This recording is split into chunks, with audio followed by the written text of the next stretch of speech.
But what I was saying is my father was Charles Phillips, out of Raleigh, North Carolina. My grandfather was Alonzo Phillips of Raleigh, North Carolina. Both of them held positions in the Masons, in the Shriners, in all of the things. I think if there could be such thing as a man being an Eastern Star, I mean, they were affiliated with it all. And I know that before my dad passed away, he was, if I say it correctly, I think he was a potentate, if I'm not mistaken. And somewhere along here, I will show you his picture so you know who he is. So you'll see. So I'm excited. A lot of people in Raleigh know him. When I attended the ball last year, I saw a couple people who actually were friends. And I think he was in office with Mr. Chuck Hunter. I think Chuck Hunter preceded him in death. But they loved this organization. So I wanted to make sure that we honored you guys. I want to find a way to continue his legacy. And this is a good way for me to start by just getting information. The Bible says that knowledge, is power, and people are destroyed for lack of knowledge. So tonight we're going to get some information. So we want to start, sir, by asking you to just give us the basics, a little bit about the history of Kabala Temple, illustrious noble, if you don't mind, Mr. Grantham. Just a little bit of the history of Kabala Temple. I've seen the word Masons, I've seen the word Shriners. So explain to those watching what exactly Kabala Temple 177 is and where it falls in that parameter. Okay, well, just to comment on one thing you had mentioned when you was talking about your father and the other gentleman, is that yes, they could, and they probably were Eastern Stars as well, because men can be an Eastern Star as well. So just wanted to let you know that they probably were. So, but as far as Kabala Temple, number 177, for those that don't know, we're located right on Blunt Street, right building over from the Masonic Lodge, and we're kind of on the other side of Tupper Memorial. So we're in the neighborhood, if you will.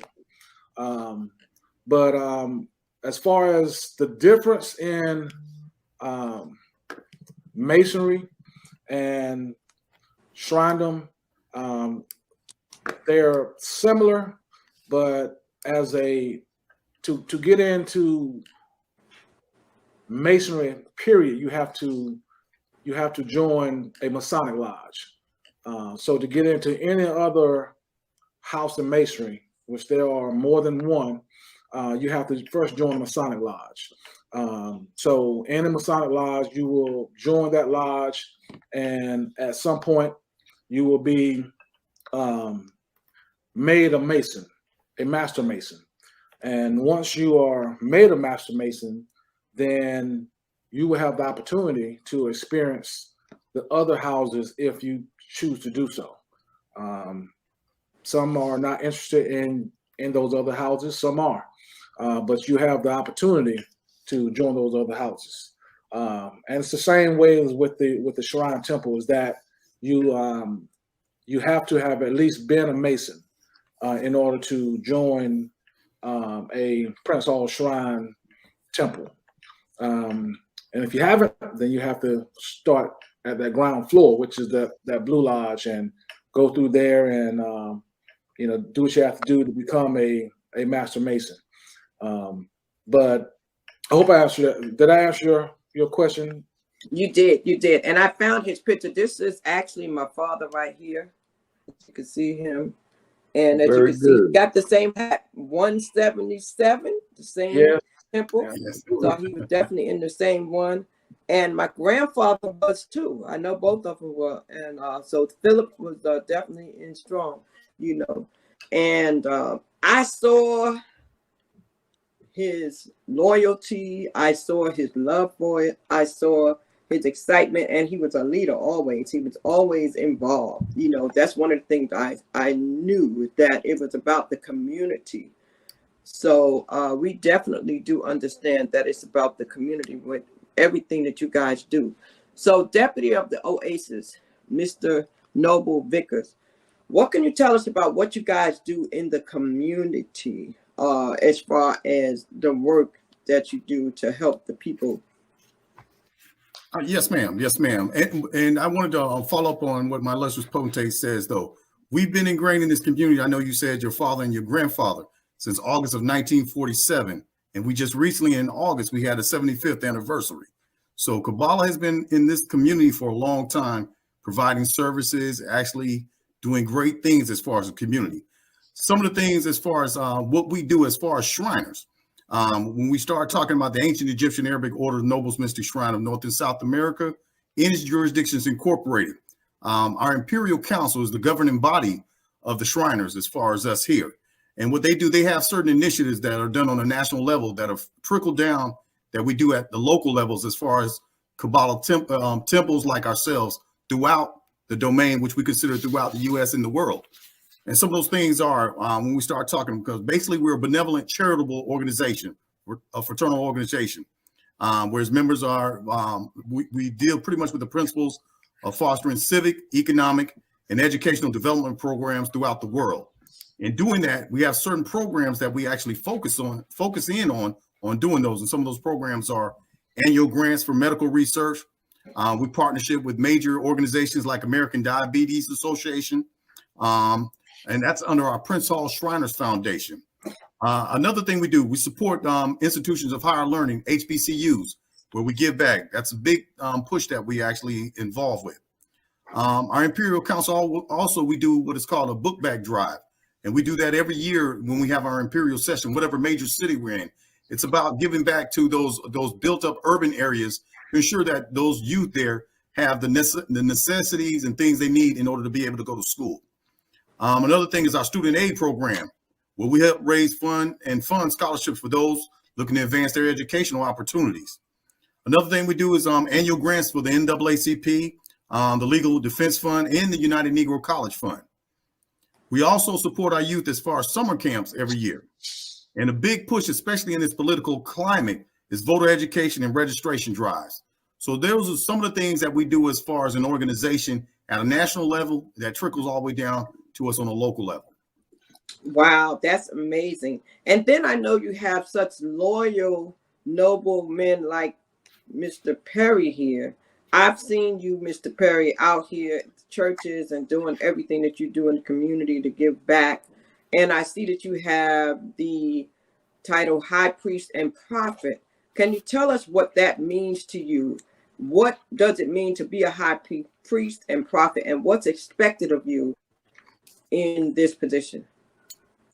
Well, as high priest and prophet, I serve as Kabbalah Temple's, for lack of a better word, spiritual leader. I keep up with our sick and shut in members. I keep up with our widows. We do a lot of work with youth. We do a lot of work with our community, but we also would like to keep up with our widows, those ladies who are still living that are still living and have had Kabbalah Temple members, Shriners who have gone on, but we still want to support them in every way possible. And through these initiatives, we try to make sure that their life, the quality of their life is kept at a point where they feel comfortable. Again, I'd like to echo also what our deputy spoke about. We did a book bag drive this year. We've done a blood drive this year. We also participate with local churches in food giveaways, clothing giveaways. We just participated in St. Augustine's homecoming parade. So we would like to continue to sow seed, positive seed, into our community. And we also would also like to continue to foster and nurture a relationship with our community so they can better help us, tell us, or inform us on better ways we can assist them. Let me ask this question, and I will pose this question to you, Noble Grantham. So is this like a fraternity? So that was a great question, because there's a lot of discussion that happens occasionally between masonry, shrindom, and fraternities. So a lot of people call masonry the oldest fraternity, but the normal understanding and expectations of a fraternity is not what you'll get from a Masonic organization, nor from the Shriners. We don't have, well, we do have different organizations within our temple that do different things, like clown unit. You may have seen some of the Shriners riding in the parade on the golf carts. They have the Sons of the Desert marching units. So all of those, they basically practice and put on a show during the Imperial Council session. And sometimes the clown unit goes to, the hospitals and do things for the youth as well. But a fraternity, the difference is a fraternity is originated from the D9, Divine Nine fraternities are originated, from a college campus. So they start on college campus, and majority of them, if not all of them, continue on after college and become a part of the graduate chapters and still continue the same work. And I can tell you that firsthand experience because I am a member of Omega Psi Phi Fraternity Incorporated. But I have those discussions with a lot of people and trying to explain to them that it's different. We don't expect, Shriners to walk around in gold boots or to, have, a cane and outdoor steps. Those are things that you do in a undergraduate chapter or in a, college fraternity. But we actually, like I said, those organizations that when you go and you will see them dressed up and, as a clown or dressed up and looking like a son of the desert, those are just organizations. I'm using organization, but it's a lack of a better word, but they fall under one of our temples. So there is a difference, but at the end of the day, we all doing the same work. The college fraternities, they're all doing the same work. It's about community service, and it's about service over self is what my chapter, which is Zami Mu chapter out of based out of Cary, North Carolina. That's what our motto is, service over self. So, and I bring that same concept to Kabala Temple to try to, explain and let the nobles know that it's about service. It's not about you.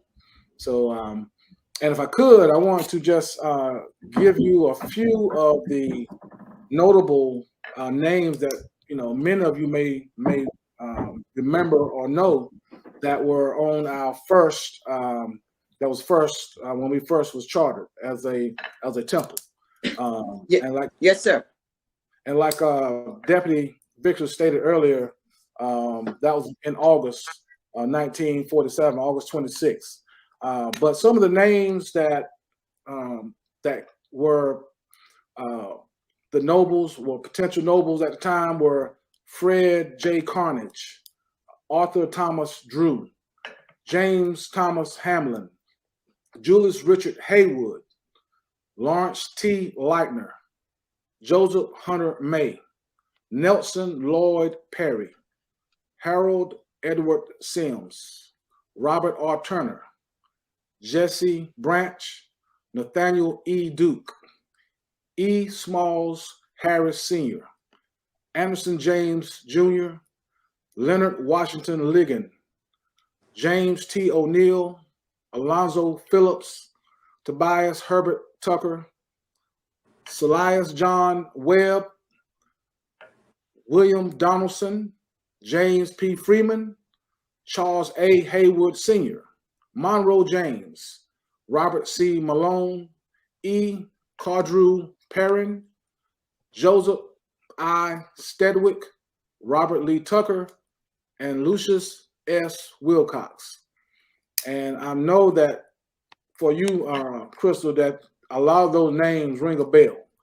A lot of those names you see downtown on buildings, you see on funeral homes. Those are the caliber people caliber man that was accepted into Kabala Temple. Yes, sir. You see, I put it up there proudly. Alonzo Phillips was my grandfather. So to hear you say that name, that was like, wow. That was a wow moment for me, most definitely. So thank you for sharing that. Because, a lot of times we don't know our history. We don't know our legacy that has been started by those that came before us. And so that is really good. I would like to even know where that is. If there's a plaque or something up with the names on it, I'd like to go there. I'd like to take my children there so they can see that, so they can understand, because they may want to show it to their children. You understand?